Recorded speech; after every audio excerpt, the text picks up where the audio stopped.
Namaku Ahmad. Umurku 35 tahun. Aku tinggal di sebuah kota kecil di Jawa Barat. Sehari-hari, aku menjual cilok keliling kampung. Sepeda tuaku jadi saksi betapa kerasnya aku berusaha demi anak-anakku. Mereka adalah harta yang paling berharga dalam hidupku. Aku punya 5 anak, 4 laki-laki dan 1 perempuan. Sejak istri meninggal 5 tahun lalu, aku berjuang sendiri membesarkan mereka. Anak sulungku namanya Fajar. Usianya 15 tahun. Dia sudah seperti teman bagiku. Kadang aku merasa dia lebih dewasa daripada aku. Fajar selalu membantu menjaga adik-adiknya. Di bawah Fajar ada Bintang. Umurnya 13 tahun. Dia pendiam, suka membaca buku apa saja yang bisa dia pinjam dari perpustakaan, sekolah. Rizky, anak ketigaku, usianya 11 tahun. Dia ceria, selalu punya cara membuat kami tersenyum di saat sulit. Lalu Era Raka 9 tahun.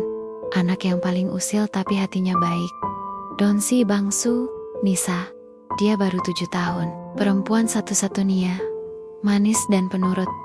Setiap pagi, aku sudah berangkat sebelum matahari terbit. Aku siapkan cilok buatan sendiri di dapur kecil rumah kami. Dapur itu hanya beratap seng yang sudah berkarat. Kadang, kalau hujan, air menetes masuk. Tapi, aku tetap semangat. Aku harus kerja keras kalau ingin anak-anakku tetap sekolah. Sepeda tuaku kukayuh menyusuri ganggang kampung. Kadang aku lewat pasar, kadang ke sekolah-sekolah. Aku tawarkan cilok sambil menyapa ramah siapa saja. Ada yang beli, ada yang tidak, ada yang senyum, ada juga yang pura-pura tidak dengar. Semua sudah biasa bagiku. Siang hari, kalau dagangan belum habis, aku istirahat sebentar di bawah pohon dekat masjid. Kadang aku makan cilok sisa jualan untuk mengganjal perut. Lalu aku lanjut lagi keliling sampai sore. Kalau sudah sore, aku pulang. Anak-anakku biasanya sudah menunggu di teras rumah. Senyuman mereka selalu jadi penyemangatku. Meski hidup kami serba pas-pasan, anak-anakku tidak pernah mengeluh. Mereka mengerti betapa sulitnya hidup kami. Fajar sering membantu mengerjakan pekerjaan rumah. Kadang, dia juga ikut menyiapkan cilok. Bintang rajin belajar, walau hanya dengan cahaya lampu minyak karena listrik sering padam. Rizky selalu berusaha menghibur adik-adiknya. Raka suka membantu menyapu halaman. Dan Nisa, dia selalu menungguku pulang sambil membawa segelas air putih yang dia tuangkan sendiri dari kendi. Malam hari, rumah kami sunyi. Aku duduk di pojok ruang tamu sambil memperbaiki sepeda tua kalau rantainya mulai longgar. Aku pandangi anak-anakku satu persatu. Mereka belajar dengan alat seadanya. Buku mereka sebagian besar sudah lusuh. Pensil mereka pendek-pendek, tapi semangat mereka luar biasa. Kadang hatiku perih melihat mereka. Aku ingin sekali membelikan buku bagus, tas baru, atau sekadar baju sekolah yang layak. Tapi penghasilan dari jualan cilok hanya cukup untuk makan dan membayar uang sekolah seikhlasnya. Kalau ada lebih, aku simpan untuk beli beras atau bayar utang kecil di warung. Tetangga-tetangga sering memuji anak-anakku. Mereka beleng, anak-anakku sopan, rajin salat, dan selalu ramah. Aku hanya bisa tersenyum dan mengucap syukur. Dalam hati, aku berdoa semoga mereka terus jadi anak baik dan kelak bisa mengubah nasib kami. Pernah suatu malam, hujan turun sangat deras. Atap rumah bocor di mana-mana. Aku lihat Fajar memindahkan adik-adiknya ke sudut ruangan yang lebih kering. Bintang tetap membaca buku, walau cahaya lampu minyak hampir padam. Rizky menutupi kendi dengan kain agar air minum tidak kotor. Aku hanya bisa memandangi mereka dengan mata basah. Aku merasa gagal sebagai ayah, tapi anak-anakku tidak pernah mengeluh sedikit pun. Setiap malam aku berdoa. Aku minta kekuatan untuk terus berjuang. Aku mohon agar anak-anakku diberi jalan yang baik. Mereka adalah segalanya bagiku. Kalau boleh memilih, aku ingin semua lelahku terbayar dengan bahagianya mereka. Hidup kami memang sederhana, tapi aku yakin selama ada doa dan usaha, selalu ada harapan. Dan aku percaya anak-anakku adalah cahaya kecil yang suatu hari akan bersinar terang dan mengubah segalanya. Hidup kami berjalan seperti biasa. Setiap hari aku terus berjualan cilok dengan sepeda tua yang mulai sering rewel. Kadang rantainya lepas di tengah jalan, kadang bannya kempes, tapi aku tidak punya pilihan. Sepeda itu satu-satunya alat yang membantuku mencari nafkah. Anak-anakku tetap jadi alasan terbesarku untuk bertahan. Mereka semua rajin belajar.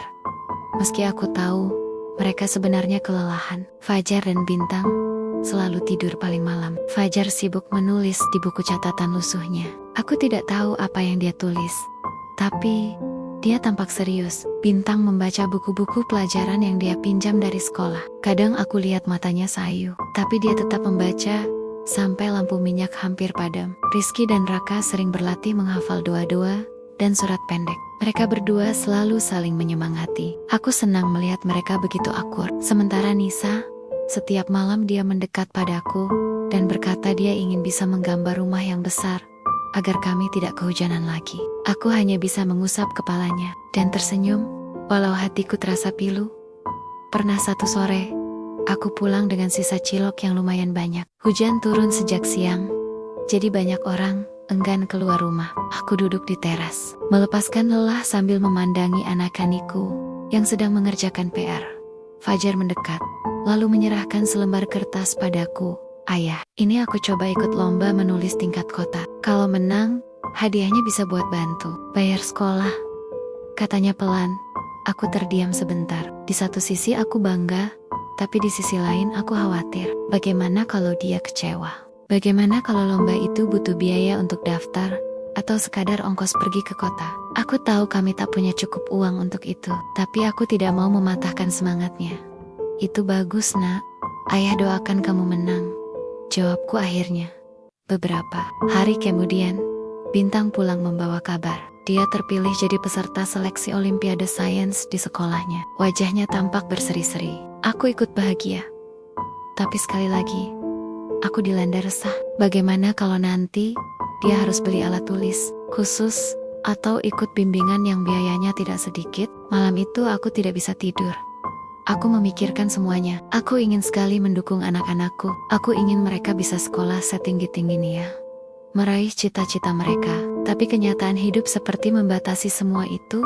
Keesokan harinya, aku menjual cilok lebih awal. Aku berkeliling lebih jauh dari biasanya. Keringatku bercucuran, kakiku pegal mengayuh sepeda melewati jalan berbatu dan menanjak. Aku hanya berharap bisa membawa pulang lebih banyak untuk mereka. Tapi tak semua hari baik. Kadang dagangan habis, kadang tidak. Kadang aku harus menahan malu meminjam beras ke warung. Kadang aku harus menunda bayar uang sekolah anak-anak. Itu membuat aku sering merasa gagal. Tapi setiap kali aku pulang dan melihat anak-anakku, rasa itu hilang. Senyuman mereka membuatku yakin aku harus terus berjuang.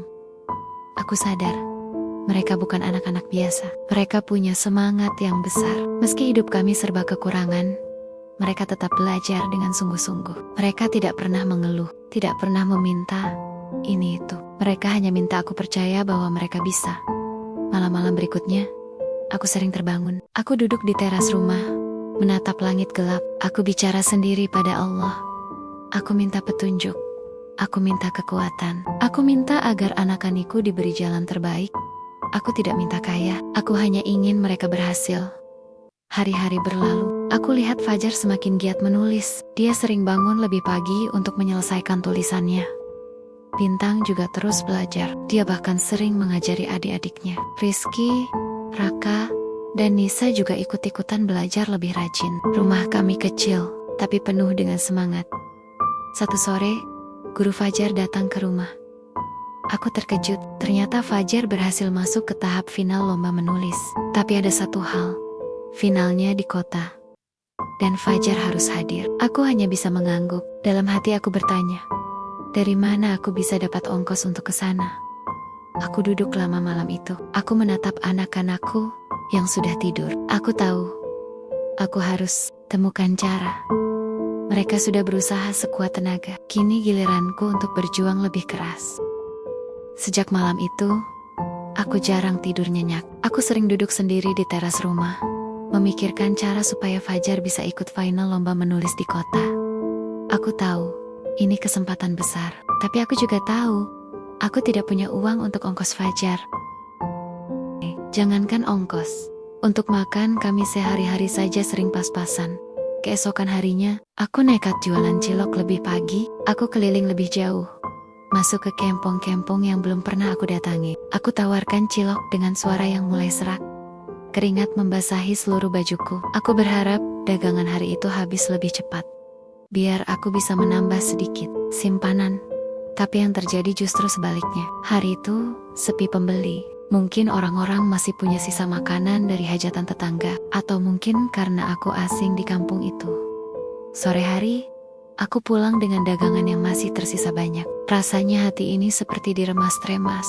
Aku letakkan sepeda di samping rumah lalu duduk di teras, menunduk. Fajar mendekat. "Ayah capek ya?" tanyanya sambil duduk di sebelahku. Aku tersenyum kecil, walau senyum itu terasa pahit.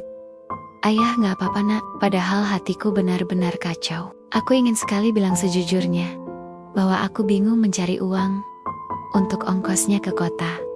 Tapi aku urungkan. Aku tidak mau membuatnya kehilangan semangat. Malamnya, aku kembali termenung. Aku pikir-pikir, mungkin aku harus menjual sepeda tua itu. Tapi kalau aku jual, aku tidak bisa jualan cilok lagi. Lalu kami makan apa? Aku benar-benar buntu.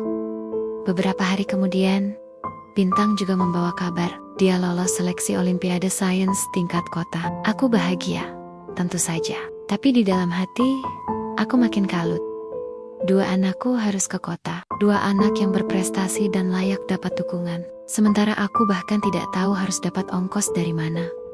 Tetangga-tetangga mulai tahu kabar ini. Banyak yang memuji anak-anakku. Ada yang bilang, aku ayah hebat, bisa mendidik anak-anak sebaik itu. Aku hanya bisa tersenyum. Andai mereka tahu betapa aku merasa gagal karena tidak bisa mendukung anak-anakku sepenuhnya. Hari-hari berlalu, aku makin sering keliling lebih jauh. Kadang aku mendorong sepeda karena tanjakannya terlalu tinggi. Kadang aku harus berhenti karena lelah. Kakiku pegal, tubuhku lemas. Tapi aku terus jalan, karena aku tidak punya pilihan. Sampai suatu hari, aku benar-benar jatuh sakit. Badanku panas, kepala pusing, tubuh lemas. Aku tergeletak di tikar lusuh rumah kami. Fajar yang biasanya kutemui sepulang jualan, kini yang menemani aku berbaring. Dia menyeka keningku dengan kain basah. "Ayah istirahat dulu, biar aku bantu jualan cilok," ucapnya. Aku menggeleng pelan. "Nggak usah nak, ayah istirahat sebentar aja. Nanti baikan." Tapi aku tahu aku bohong. Tubuhku benar-benar tak kuat. Hari itu, Fajar tetap bersikeras. Dia membawa gerobak cilok dengan sepeda tuaku. Bintang ikut membantu. Rizky dan Raka menjaga Nisa di rumah. Aku hanya bisa memandangi mereka dengan mata berkaca-kaca. Aku merasa begitu sedih. Aku ingin aku yang berjuang, bukan mereka. Tapi sekarang mereka yang harus turun tangan. Hanya karena aku tak sanggup lagi malam. Harinya, mereka pulang dengan wajah letih. Cilok yang mereka jual habis. Tapi aku tahu, itu pasti sangat berat bagi mereka. Aku merasa bersalah. Beberapa hari aku terbaring. Anak-anak yang mengurus semua. Mereka bergantian menjaga aku, menyiapkan makan seadanya, dan tetap belajar. Di tengah sakitku, datang kabar dari sekolah Fajar dan Bintang. Mereka berdua dinyatakan berprestasi dan layak dapat beasiswa penuh. Bahkan pihak sekolah siap membantu ongkos mereka ke kota untuk lomba. Aku menangis mendengar kabar itu. Bukan karena sedih, tapi karena akhirnya Allah menjawab doaku. Anak-anakku memeluk aku. Fajar berbisik, "Ayah jangan khawatir. Nanti kalau kami berhasil, kami akan bahagiakan ayah." Aku hanya bisa membalas dengan pelukan erat. Dalam hati aku bersyukur. Semua lelahku, semua air mata, kini mulai terbayar. Setelah mendengar kabar bahwa Fajar dan Bintang dapat beasiswa penuh dan dibantu ongkos untuk ikut lomba ke kota, hatiku sedikit lebih tenang. Aku merasa seperti beban berat yang selama ini menekan dadaku perlahan terangkat. Tapi aku juga sadar, ini baru awal, masih panjang jalan mereka. Hari-hari berikutnya, aku berusaha sembuh secepat mungkin. Badanku masih lemas, tapi aku paksa bangkit. Aku tidak mau terus terbaring sementara anak-anakku sedang berjuang untuk masa depan mereka. Fajar dan Bintang sibuk mempersiapkan diri untuk lomba. Mereka belajar lebih giat, membaca buku-buku pinjaman, menulis catatan, dan berdiskusi berdua di sudut rumah kecil kami. Kadang mereka mengajak Rizky dan Raka mendengar presentasi mereka, sekadar melatih bicara di depan orang. Rumah kami yang biasanya sunyi kini jadi lebih hidup. Aku mulai kembali jualan cilok. Meski tubuhku belum sekuat dulu, aku paksakan. Sepeda tuaku tetap jadi teman setia. Aku tidak lagi keliling sejauh dulu, tapi aku tetap berusaha. Setiap sore aku pulang membawa hasil seikhlasnya, dan anak-anakku menyambutku seperti biasa. Tidak pernah menuntut, tidak pernah mengeluh. Hari keberangkatan ke kota akhirnya tiba. Fajar dan Bintang berangkat bersama rombongan dari sekolah. Mereka memakai baju rapi pinjaman sekolah. Aku berdiri di pinggir jalan, melihat mereka naik mobil sekolah. Rasanya ingin sekali aku ikut mendampingi mereka. Tapi aku tahu aku harus mengikhlaskan. Dari jauh aku melambaikan tangan, berharap mereka melihat aku, berharap mereka merasakan doa yang terus aku panjatkan. Hari-hari tanpa Fajar dan Bintang terasa sepi. Rizky, Raka, dan Nisa berusaha menghibur aku. Mereka membantu lebih banyak di rumah. Malam hari aku duduk termenung, membayangkan bagaimana keadaan dua anakku di kota. Aku khawatir, tapi juga bangga. Mereka berani melangkah sejauh itu demi cita-cita. Beberapa hari kemudian, kabar baik datang. Fajar memenangkan lomba menulis tingkat kota. Bintang juga meraih juara dalam Olimpiade Sains. Bahkan mereka diundang ke provinsi untuk mengikuti lomba lanjutan. Aku hampir tak percaya mendengar kabar itu. Anak-anak kampung, anak seorang penjual cilok, bisa sejauh ini. Tetangga-tetangga datang memberi selamat, banyak yang memuji, ada juga yang terharu. Aku hanya bisa tersenyum, menahan air mata yang hampir tumpah. Dalam hati, aku terus bersyukur. Allah benar-benar mendengar doa-doaku selama ini. Sejak saat itu, sekolah mereka mulai memberi perhatian khusus. Fajar dan Bintang sering diajak ikut pelatihan, mendapat tambahan buku, bahkan dikasih ongkos kalau harus ke kota. Aku tidak lagi terlalu memikirkan ongkos. Aku bisa fokus jualan cilok untuk kebutuhan sehari-hari dan untuk adik-adik Nia. Aku melihat perubahan pada anak-anakku. Fajar makin percaya diri, Bintang makin rajin berbagi ilmu ke Rizky dan Raka. Rizky jadi lebih giat menghafal, Raka lebih serius belajar. Nisa pun mulai suka membaca buku cerita sederhana yang dipinjamkannya teman. Rumah kecil kami semakin penuh semangat. Satu hari, kepala sekolah datang ke rumah. Dia membawa kabar bahwa Fajar dan Bintang akan diikutkan dalam lomba tingkat nasional. Mereka terpilih mewakili Jawa Barat. Aku tidak sanggup berkata apa-apa. Rasanya seperti mimpi. Pak Ahmad, kami akan bantu segala biaya. Ini kebanggaan kita semua, kata kepala sekolah. Aku mengangguk berkali-kali. Aku ucapkan, terima kasih. Berulang-ulang, meski aku tahu ucapan itu tidak cukup mewakili betapa bersyukurnya aku. Setelah itu, hidup kami pelan-pelan mulai berubah. Banyak pihak yang datang memberi dukungan. Ada yang memberi buku, ada yang menawarkan beasiswa lebih lanjut. Bahkan, ada yang menulis kisah Fajar dan Bintang di koran. Aku sering duduk di teras rumah malam-malam, memandang langit. Semua lelah, semua tangis, semua rasa putus asa dulu. Tapi kini, semua mulai terbayar. Anak-anakku adalah hadiah terindah dari Allah. Mereka membuktikan bahwa kesabaran dan doa tidak akan sia-sia. Hari-hari menjelang lomba tingkat nasional adalah masa paling sibuk untuk Fajar dan Bintang. Mereka sering berangkat pagi sekali dan pulang menjelang maghrib. Sekolah memberikan pelatihan khusus, dan banyak guru yang turun tangan membantu mereka. Aku hanya bisa mendukung dari rumah, menyiapkan makanan seadanya, dan memastikan mereka cukup istirahat. Rizky, Raka, dan Nisa juga ikut merasakan semangat itu. Mereka sering duduk bersama kakak Nia saat belajar. Kadang Rizky menanyakan soal yang sulit, Raka membaca karas-karas untuk berlatih, dan Nisa dengan polosnya menggambar bintang dan menulis nama kakaknya di kertas lusuh. Rumah kami semakin ramai, penuh tawa dan tekad. Hari perlombaan nasional akhirnya tiba. Fajar dan Bintang berangkat bersama rombongan dari provinsi. Mereka dikawal guru-guru, naik bus ke ibu kota. Aku berdiri di tepi jalan, melihat bus mereka menghilang di tikungan. Dalam hati aku terus berdoa, minta Allah lindungi anak-anakku, berikan yang terbaik untuk mereka. Hari-hari menunggu kabar terasa sangat panjang. Setiap sore aku duduk di teras, memandang jalanan, berharap ada yang datang membawa berita baik. Malam-malam aku sering terbangun, duduk sendiri, sambil memandangi langit. Aku teringat masa-masa saat aku mengayuh sepeda tua di jalan berbatu, menahan panas dan hujan, berjuang untuk sesuap nasi. Kini anak-anakku berjuang dengan caranya sendiri. Beberapa hari kemudian, kabar itu datang. Kepala sekolah bersama beberapa guru datang ke rumah. Wajah mereka sumringah. Saat aku membuka pintu, mereka langsung menyampaikan kabar yang membuat lututku lemas karena haru. Pak Ahmad, Fajar juara pertama lomba menulis tingkat nasional. Bintang juara 2 Olimpiade Sains. Mereka akan diundang ke istana, mewakili anak-anak Indonesia yang berprestasi. Aku terdiam, air mataku langsung tumpah. Aku tidak sanggup berkata apa-apa selain mengucap syukur. Berkali-kali, rasanya seperti mimpi. Tetangga-tetangga datang memberi selamat. Ada yang menepuk bahuku, ada yang memeluk aku. Semua ikut bangga. Nama Fajar dan Bintang muncul di koran, di televisi lokal. Banyak orang datang ke rumah kecil kami, sekadar mengucapkan selamat atau menawarkan bantuan. Beberapa bulan setelah itu, hidup kami mulai berubah. Fajar dan Bintang mendapat beasiswa penuh sampai kuliah. Bahkan ada lembaga yang berjanji akan membantu biaya sekolah adik-adiknya. Aku sendiri juga mendapat berkah. Ada yang membantu memperbaiki rumah kami, membuatnya lebih layak.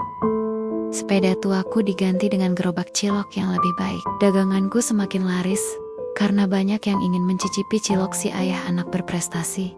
Yang paling membahagiakan, aku lihat anak-anakku tetap rendah hati. Fajar dan Bintang tetap rajin membantu di rumah. Mereka tidak berubah meski sudah dikenal banyak orang. Rizky, Raka dan Nisa makin semangat belajar. Ingin seperti kakak kokok Nia. Satu sore, aku duduk di teras. Fajar duduk di sebelahku. Seperti dulu saat dia menyerahkan tulisan lombanya. Ayah, terima kasih sudah selalu percaya sama kami, katanya. Aku menatapnya lama. Aku genggam tangannya. Yang harus ayah ucapkan terima kasih itu kalian semua. Kalian yang sudah berjuang. Kalian yang sudah sabar dan tidak pernah mengeluh. Ayah hanya berdoa dan berusaha semampu ayah. Fajar tersenyum. Bintang mendekat, ikut duduk bersama kami. Rizky, Raka dan Nisa berlarian di halaman kecil depan rumah. Aku memandangi mereka satu persatu. Hati ini penuh dengan syukur. Malam itu, aku kembali duduk di teras, memandangi langit, tapi kali ini bukan dengan gelisah seperti dulu. Aku langit dengan penuh harapan.